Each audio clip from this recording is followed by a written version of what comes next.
తీసుకొచ్చాం. వీరి మీద ఇండియన్ పీనల్ కోడ్ కింద, క్రిమినల్ ప్రొసీజర్ కోడ్ కింద, Indian penal code, criminal procedure code కింద వీరి మీద క్రిమినల్ యాక్షన్ తీసుకోవాలి అన్నటువంటి విషయాన్ని ఎలక్షన్ కమిషన్ దృష్టికి తీసుకురావడం జరిగింది. ఇంకొక విషయం, నారా లోకేష్ ప్రతి దగ్గర కూడా ఎక్కడ పబ్లిక్ని అడ్రస్ చేసినా నేను ఒక ఎర్ర బుక్, ఆ బుక్ ఇదిగో ఎర్ర బుక్, నేను ఈ రెడ్ బుక్ ఉంది, ఈ రెడ్ బుక్లో ఎవరైతే అధికారులు వైఎస్ఆర్ కాంగ్రెస్ పార్టీకి పనిచేస్తారో, నిజానికి వైఎస్ఆర్ ఏ పొలిటికల్ పార్టీకి అధికారులు పనిచేయరు. అధికారులు ఎప్పుడు కూడా బ్యాలెన్స్డ్గానే ఉంటారు. ఎవరైతే తెలుగుదేశం పార్టీకి వ్యతిరేకంగా పనిచేస్తారో, ఇవన్నీ ఆరోపణలు, వారందరినీ కూడా నేను ఈ బుక్లో వారి పేర్లు నోట్ చేసుకుంటున్నాను. మేము అధికారంలోకి వస్తే, తెలుగుదేశం పార్టీ మేము అధికారంలోకి వస్తే ఈ ఆఫీసర్స్ అందరి మీద యాక్షన్ తీసుకుంటాం, వాళ్ళని సర్వీస్ నుంచి డిస్మిస్ చేస్తాం, వాళ్ళని జైల్లో పెడతాం అన్నటువంటి థ్రెట్స్ అన్నీ ఇస్తా ఉన్నాడు, భయభ్రాంతులకు గురి చేస్తూ ఉన్నాడు. వీరి మీద నారా లోకేష్ మీద, నారా చంద్రబాబు నాయుడు మీద తగిన చర్యలు తీసుకోవాలి అన్నటువంటి విషయాన్ని ఎలక్షన్ కమిషన్ దృష్టికి తీసుకురావడం జరిగింది. ఇక చాలా చాలా ముఖ్యమైనటువంటి అంశం, లాస్ట్లో ఒక అప్పీల్ చేశాం. ఈ యొక్క లోకేష్ మీద యాక్షన్ తీసుకోవడంతో పాటు ఈ డెరిగేటరీ రిమార్క్స్ ఇవన్నిటినీ కూడా నివారించాల్సిందిగా, ఆఖరిగా చివరిగా ఎలక్షన్ కమిషన్ని మేము ఒకటి నివేదించాం, రిక్వెస్ట్ చేశాం.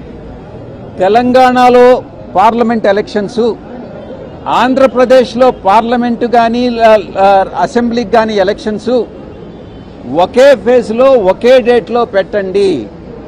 ఎందుకంటే తెలంగాణలో ఉన్నటువంటి, ఆంధ్రాలో ఎన్రోల్ అయినటువంటి తెలుగుదేశం పార్టీ సింపథైజర్స్ ఎవరైతే ఉన్నారో, మేము చేయలేదు ఆ దొంగ పనులు.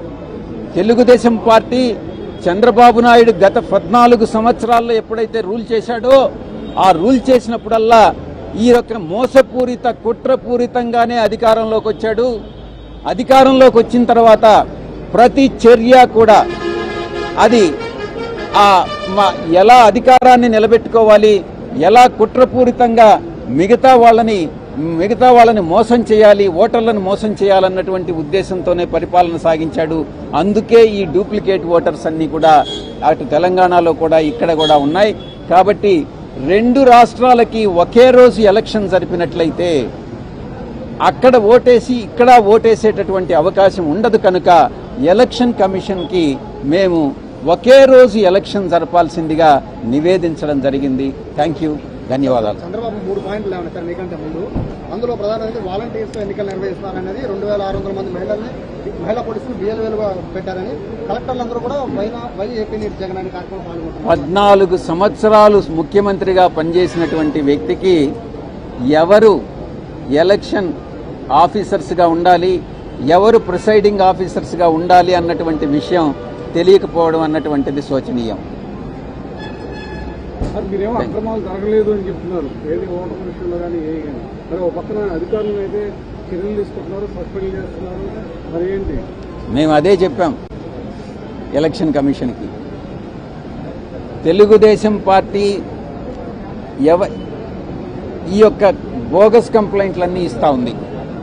అధికారులపైన ఎక్కడైతే చర్యలు తీసుకుంటున్నారో ఆ చర్యలు తీసుకోవడం వైఎస్ఆర్ కాంగ్రెస్ పార్టీ చేసినటువంటి తప్పుల వల్ల కాదు. ఆ తప్పులు ఎవరు చేశారు? మేం చేశామా?